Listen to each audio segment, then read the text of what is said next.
Hi friends, welcome to my channel. So आज की video में बेसिकली जो आपका यूपी पीएससी से एग्रीकल्चर जो एग्ज़ाम्स होने वाले हैं डिस्ट्रिक्ट हॉर्टिकल्चर ऑफिसर के और जो अदर कुछ पोस्ट हैं उनके जो एग्ज़ाम है, ठीक है, उनका जो प्री का जो सिलेबस है वो हम डिस्कस करेंगे और उसके फिर सीरीज़ वाइज जो सब्जेक्ट वाइज जो है जो एमसीक्यूज क्वेश्चन जिस टाइप के भी आपके ऑब्जेक्टिव क्योंकि एग्ज़ाम रहेगा प्री वाला, तो उस हिसाब से क्वेश्चन जो है वीडियो उसके ऊपर आएंगे, ठीक है। तो उसके लिए आप चैनल को सब्सक्राइब कर लीजिएगा और ताकि आपको जो भी मैं वीडियोस डालूँ उसके नोटिफिकेशन मिल जाए। और जो टेलीग्राम चैनल है उस पर भी आप ज्वाइन कर सकते हैं, वहाँ भी इसकी नोटिफिकेशन मैं शेयर कर दूँगी। तो सबसे पहले बहुत सारे स्टूडेंट्स के क्वेश्चन थे कि बुक लिस्ट और सिलेबस को एक तरह से डील कर ले कि समझ ले कि सिलेबस क्या है प्री का। देन फिर हम मेंस की बात करेंगे, पहले प्री को कवर अप कर लेंगे, ठीक। तो यहाँ पर आप देख सकते हैं, जो मैं हिंदी में बता रही हूँ क्योंकि मोस्ट ऑफ द जो स्टूडेंट्स है वो बिलोंग करते हैं हिंदी मीडियम को। सो पर जो आपका फोर्थ आपका जो अपेंडिक्स है या परसिस्ट है, उसमें प्रारंभिक परीक्षा के लिए जो पाठ्यक्रम है या सिलेबस बोल सकते हैं और कैसे मार्क्स का डिवाइडेशन है यहाँ पर वो मेंशन है।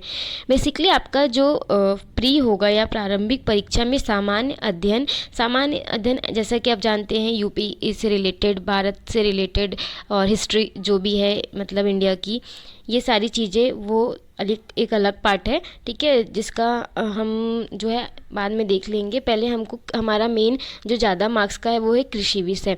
तो कृषि विषय का जो और सामान्य अध्ययन ये टोटल कितने 300 या 300 अंक का इसका एक क्वेश्चन पेपर होगा बेसिकली। और ये क्वेश्चन आपके वस्तुनिष्ठ और बहुविकल्पी यानी मल्टीपल चॉइस क्वेश्चन आपके ये होंगे, ठीक है। ऑब्जेक्टिव मल्टीपल चॉइस क्वेश्चंस आएंगे इसमें। जो आपके क्वेश्चन की संख्या है मार्क्स 300 है, बट नंबर ऑफ क्वेश्चन जो है यहाँ पर 120 क्वेश्चन आपके रहेंगे, जिसमें से आपका एग्रीकल्चर का जो क्वेश्चन है वो 80 प्रश्न, मतलब 80 प्रश्न एग्रीकल्चर के आएंगे। आप समझ सकते हैं 80 प्रश्न मतलब आपको ये सिलेबस अच्छे से कवर करना है एग्रीकल्चर का। एंड सामान्य अध्ययन भी आपको करना है, ऐसा नहीं कि नहीं करना है। एंड जो जर्नल स्टडीज़ है या सामान्य अध्ययन उसके 40 प्रश्न या क्वेश्चन होंगे, ठीक। तो इस तरह से आपका नंबर ऑफ जो क्वेश्चन है टोटल 120 होंगे। 80 जो क्वेश्चन है वो रहेगा एग्रीकल्चर से रिलेटेड और 40 जो क्वेश्चन है वो रहेगा जनरल स्टडी से रिलेटेड। टोटल नंबर जो है मतलब 80 एंड 40 जो क्वेश्चन है उसके टोटल मार्क्स 300 रहेंगे, माइनस मार्किंग भी रहेगी इसमें। ये बात याद रखिएगा अच्छे से आप लोग। तो बहुत ही ध्यान से क्वेश्चन अटेंड करना है आप लोगों को, ठीक है। अब हम बेसिक जो हम जिसके लिए इस वीडियो को बना रहे हैं वो है सिलेबस और बुक के ऊपर। तो यहाँ पर आप देख सकते हैं सिलेबस दिख रहा है कि मतलब इसमें काफ़ी सारी चीज़ें हैं क्योंकि ऑब्जेक्टिव क्वेश्चन आएंगे तो एक टॉपिक से बहुत सारे ऑब्जेक्टिव क्वेश्चन बन सकते हैं। अब आपको यहाँ पर अगर आप टॉपिक वाइज चलेंगे तो हो सकता है कि इंपॉर्टेंट टॉपिक में भी छूट जाए या ऐसा कुछ हो जाए, क्योंकि हमारे पास टाइम भी बहुत ज़्यादा नहीं है। आई थिंक मई और अप्रैल ऐसे कोई मंथ्स में जो आपके एग्ज़ाम है वो होंगे। आई थिंक मई में है प्री का एग्ज़ाम जो है वो, ठीक है। तो अब सबसे पहले आपका फर्स्ट लाइन देख सकते हैं आप, फसल वितरण एवं उत्पादन के पर्यावरणीय जो भी कारक है, ठीक।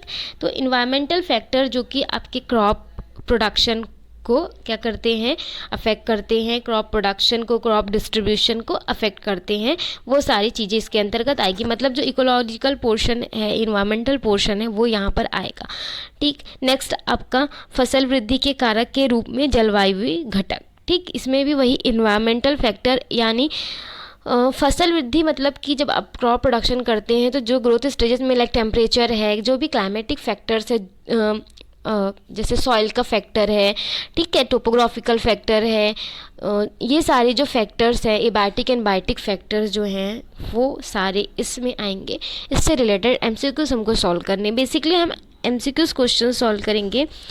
तो मैं एक मतलब आपको ओवरव्यू बता देती हूँ सिलेबस का, क्योंकि हम जब क्वेश्चन सॉल्व करेंगे तब हमारा ये सिलेबस का पार्ट जो है वो कवर अप होता चला जाएगा, ठीक। तो जो आपका पहला पार्ट है मतलब पहला जो यहाँ पर देख लीजिए, 4 क्या बोल सकते हैं हम, पैराग्राफ में डिवाइड कर दिया गया सिलेबस को। फर्स्ट जो है बेसिकली मोस्टली आपका एग्रोनॉमी से रिलेटेड है, ठीक, और इसमें ही फॉरेस्ट्री, एग्रोनॉमिकल क्रॉप, ये सारी चीज़ों को ऐड कर दिया गया है ताकि रिलेटेड सब्जेक्ट्स हैं ये। नेक्स्ट में आपका जो वाटर मतलब irrigation and water management related जो सिलेबस है वो नेक्स्ट पैराग्राफ में है। एंड देन फिर जेनेटिक्स का पोर्शन है आपके पास, और सीड से रिलेटेड, क्योंकि जेनेटिक्स एंड सीड जो है प्लांट ब्रीडिंग ये सारे एक टाइप के हो जाएंगे।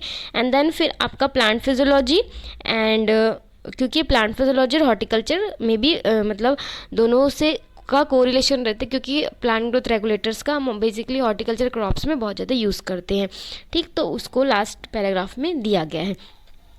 तो हम बेटर है कि ये चीज़ करें कि हम एक मतलब एक टॉपिक सिलेबस का जो एक पैराग्राफ है वो उठाएं और उससे रिलेटेड जो भी इम्पोर्टेंट आपके टॉपिक्स हैं उनका एमसीक्यू सॉल्व कर ले, ताकि आपका वो टॉपिक कवर अप हो जाए। बेसिकली जो यहाँ पर क्रॉप से बहुत ज़्यादा क्वेश्चंस तो नहीं आएंगे, क्रॉप तो हम क्रॉप को बाद में भी कर सकते हैं, लेकिन जैसे सॉइल से रिलेटेड क्वेश्चन है, एग्रोनॉमी के जो आपके जैसे कि यहाँ पर हमने देखा है आपका कौन कौन से फसल जो है आपके यहाँ पर मेंशन किया गया, उत्तर प्रदेश के विभिन्न क्षेत्रों में खरीफ एवं रबी की ऋतु में कौन कौन सी मुख्य धान्य, दलहनी, तिलहनी, रेशे, शर्करा, नकदी फसलों के उत्पादन की पैकेजिंग क्रिया। मतलब कि आप उत्तर प्रदेश है, मतलब जो वहाँ के मोस्ट इम्पॉर्टेंट है उनको तो स्टडी करेंगे, बट अदर भी जो एग्रोनॉमिकल क्रॉप हैं लाइक, ठीक, उनको भी आपको पैकेज ऑफ प्रैक्टिस स्टडी करना है। अब पैकेज ऑफ प्रैक्टिस तो बहुत बड़ा होता है, इसके लिए इसलिए हम क्या करेंगे, एक क्रॉप लेंगे एक वीडियो में और उसके पूरे जो ऑब्जेक्टिव क्वेश्चन, जो most of the important objective question है वो सॉल्व कर लेंगे, तो ये एक वीडियो में सॉल्व हो जाएगा, ठीक है। तो ये टॉपिक जो है जल्दी जल्दी कवर होने वाले हैं, जो क्रॉप रिलेटेड टॉपिक है। उसके अलावा जो कुछ टॉपिक्स हैं उनको हमको थोड़ा अच्छे से पढ़ना पड़ेगा। और उसके बाद जेनेटिक्स का पोर्शन भी इंपॉर्टेंट रहता है, इससे भी बहुत सारे क्वेश्चन आते हैं। तो मोस्ट ऑफ द क्वेश्चन किससे आते हैं ये हमको देखना पड़ेगा, इसके लिए हमको प्रीवियस ईयर क्वेश्चन पेपर देखने पड़ेंगे, जो कि मैं आपको नेक्स्ट जो मेरे वीडियोज़ आएंगे उसमें प्रीवियस ईयर क्वेश्चन भी अगर मुझे मिलेगा तो मैं उसको सॉल्व करा दूँगी। तो हम उससे देखेंगे कि कौन से पोर्शन से कितना ज़्यादा क्वेश्चन पूछा गया है, ठीक। तो ये आपका टोटल जो है सिलेबस है, इसको हम एक बार देख लेते हैं, ठीक। अभी हमने ये बता दिया कि पैकेज ऑफ प्रैक्टिसेस जो बेसिकली यहाँ पर उत्तर प्रदेश को मेंशन किया गया है, बट हमको और भी चीज़ें देखनी है। आपके जो सस्य जलवायु क्षेत्रों में फसल, मतलब उत्तर प्रदेश में किस तरह का आपका फसल क्रम है, और टिकाऊ फसल उत्पादन से संबंध में कौन कौन से बहुफसली यानी मल्टीपल क्रॉपिंग होती है, ठीक, ये सब चीज़ें देखनी हमको। बहुखंडी और रिले, सहफसली खेती का क्या महत्व है, संकल्पना, इससे रिलेटेड भी हमको क्वेश्चंस आ सकते हैं, ये इम्पॉर्टेंट होता है, ठीक, ये टॉपिक। उसके बाद कृषि वानिकी एवं सामाजिक वानिकी के संदर्भ में वन्य पौधों के विभिन्न प्रकार, तो यहाँ पर हमको जर्नली टाइप्स देखना है एग्रो फॉरेस्ट्री का, उनके कुछ इम्पॉर्टेंस है वो देखने हैं, ठीक, एंड प्रवर्धन यानी उसका प्रोपोगेशन रिलेटेड जो पार्ट है वो देखना है। नाउ खरपतवार यानी वीड से रिलेटेड आपको उसके सारी चीज़ें देखनी है। वीड का भी क्वेश्चन आ सकता है, मे बी बॉटनिकल नेम और उससे कंट्रोल मेजर्स, ये सारी चीज़ें पूछी जा सकती हैं। फिर सॉइल का पोर्शन है, ठीक, एंड उसके बाद आपका सॉइल के पोर्शन में जो भी मृदाओं का वर्गीकरण, मृदा में उपस्थित जो भी खनिज एवं जैविक भाग, उनकी उत्पादकता को बनाए रखने में उनका महत्व, ठीक। भारत में समस्याग्रस्त यानी कि प्रॉब्लमेटिक सॉइल्स की क्या क्या सीमाएं हैं, उनका कहाँ कहाँ पर वितरण है और उनको सुधार किस तरह से किया जा सकता है, मतलब प्रॉब्लमेटिक सॉइल को हमको डील करना है, स्टडी करनी है। नाउ नेक्स्ट है जो हमने जैसे हम जानते हैं सिम्बायोटिक होता है, राइजोबियम बैक्टीरिया, ये सारी चीज़ें यहाँ पर सहजीवी एवं जो नॉन सिम्बायोटिक यानी असहजीवी नाइट्रोजन स्थिरीकरण, नाइट्रोजन फिक्सेशन, देन मृदा उर्वरकता के सिद्धांत, ठीक, एंड उसके अलावा उर्वरकों का हम किस तरह से उपयोग करते हैं उनका मूल्यांकन, फिर मृदा संरक्षण यानी सॉइल कंजर्वेशन एंड जलागमन के आधार पर उनकी योजनाएं। नाउ शुष्क कृषि यानी ड्राईलैंड फार्मिंग और इसकी समस्याएं, इसका भी क्वेश्चन आएगा। उत्तर प्रदेश के वर्षाधारित खेती के क्षेत्र में कृषि उत्पादन को स्थिर करने हेतु तकनीक एवं जैविक खेती की आवश्यकता एवं क्षेत्र, ठीक है, ये सारी चीज़ें हैं। अब हम क्या करते हैं, जो इम्पोर्टेंट सिलेबस है आपका, मुझे जो इम्पोर्टेंट सिलेबस सबसे पहले मैं कवर करना चाहूँगी यहाँ पर आपका थर्ड वाला देखिए आप पैराग्राफ, अनुवांशिकता और भिन्नता मेंडल में वंशानुगति के नियम यानी जेनेटिक्स, ब्रीडिंग और सीड साइज का पोर्शन। देन फिर उसके लास्ट जो फोर्थ पैराग्राफ है जो कि आपका है हॉर्टिकल्चर का पोर्शन। ठीक, तो अब मैं ज़्यादा टाइम वेस्ट नहीं करूँगी क्योंकि सिलेबस मैंने आपको समझा दिया कि किस तरह से सिलेबस एक लाइन में लिखा है, लेकिन उससे रिलेटेड हमको मल्टीपल चॉइस क्वेश्चन जो हैं वो पढ़ने पड़ेंगे। तो हम इम्पॉर्टेंट टॉपिक्स के जो MCQs क्वेश्चन है वो जल्दी जल्दी सॉल्व कर लेंगे एंड फिर जो टॉपिक बचेगा वो कवर अप कर लेंगे, क्योंकि 2-3 महीने हैं उसमें ये पूरा सिलेबस कवर हो जाएगा, बहुत ज़्यादा कोई टेंशन लेने की नीड नहीं है।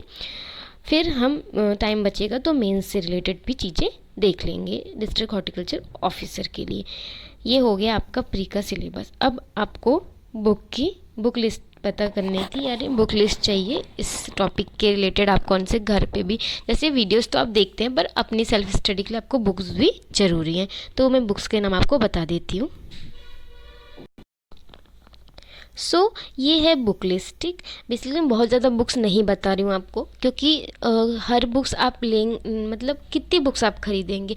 कुछ बुक्स के जो PDF है वो ऑनलाइन भी अवेलेबल हैं, और जितनी बुक्स आप ये जो नाम है बुक्स के, ये आई थिंक 4 to 5 बुक्स हैं, ये आप ख़रीद लीजिएगा क्योंकि ये बुक्स अच्छी हैं और इसमें मोस्ट ऑफ द टॉपिक जो आपका कवर अप हो जाएगा। और जो मेरे पास कुछ एक्स्ट्रा बुक्स है मैं उससे आपको PDF बना के सेंड कर दूँगी, आप मेरे टेलीग्राम चैनल में और मेरे वीडियो में भी मैं शेयर कर दूँगी। डिस्ट्रिक्ट हॉर्टिकल्चर ऑफिसर के लिए पहला बुक आपके पास मस्टली रहना चाहिए, वो है competitive book of agriculture by NR Sunda.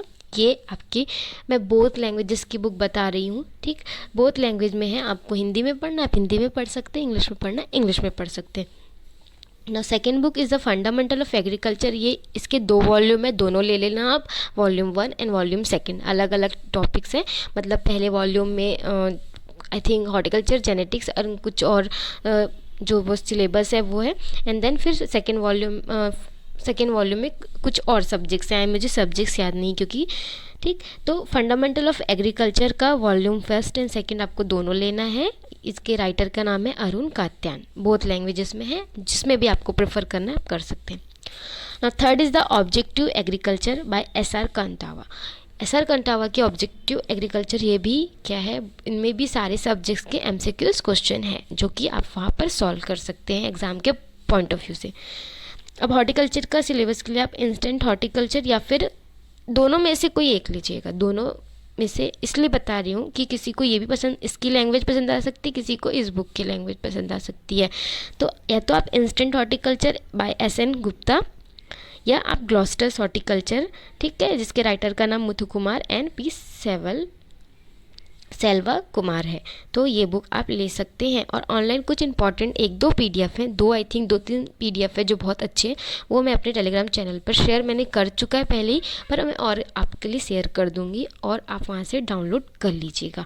तो ये बुक्स आप प्रेफर कर सकते हैं, इससे ज़्यादा मैं बुक नहीं बताऊँगी क्योंकि सारी बुक्स में लगभग सेम चीज़ें ही रहती हैं। मोस्ट जो इम्पॉर्टेंट कुछ ही अच्छी जो बुक्स हैं ये आप फॉलो कर सकते हैं। तो ये हो गया आपका सिलेबस एंड बुक लिस्ट पे डिस्कशन। अब जो वीडियो आएगा वो आपके मतलब MCQs इंपॉर्टेंट जो क्वेश्चंस हैं जो एग्ज़ाम में आएंगे वो डायरेक्टली सिलेबस वाइज वीडियो में आपके लिए ला दूँगी। ठीक, मतलब सिलेबस वाइज मतलब जो इम्पोर्टेंट है सिलेबस में सबसे ज़्यादा ऐसे वीडियोस आपके आते जाएंगे, तो उसके लिए चैनल को आप सब्सक्राइब कर लीजिएगा। ठीक है, so thank you for watching today's video.